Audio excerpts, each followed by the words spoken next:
The Norman Rockwell illustration called Breaking Home Ties has stumped experts for years.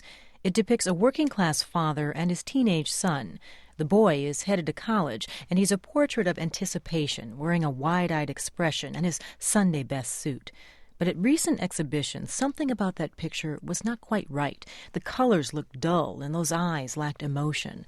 Now, the mystery behind those flaws has finally been solved. The owner of the painting was Donald Tracty Sr., a former neighbor of Norman Rockwell.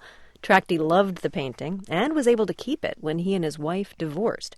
Well, it turns out that Tracty, who died last year, had painted an almost perfect replica and tucked away the original, so it was a copy that had been on display. 2 weeks ago, his sons found that original hidden in a secret compartment behind a bookcase in Tracty's home. Donald Tracty Jr. describes where they found it.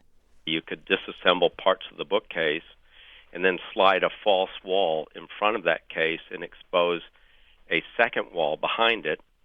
Why would he make a replica of that painting, and then why would he hide it?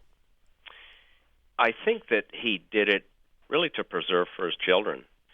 And I think he was always worried about maybe someone might come in and actually steal a painting or something like that.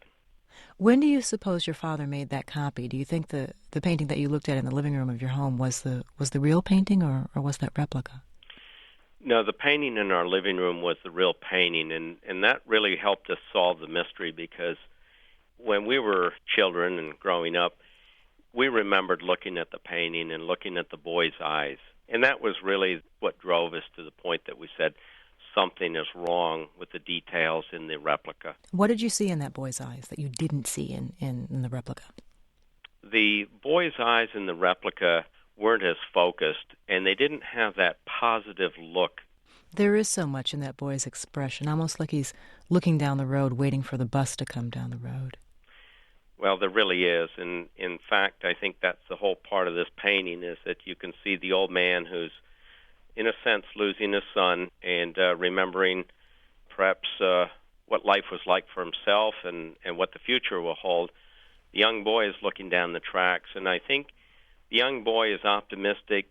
Perhaps the young boy doesn't understand what the future holds for himself. And I think that we've all experienced that, whether it's at a train station or an airport or a bus station or whatever, and I think that's why it has such an attraction for the American people.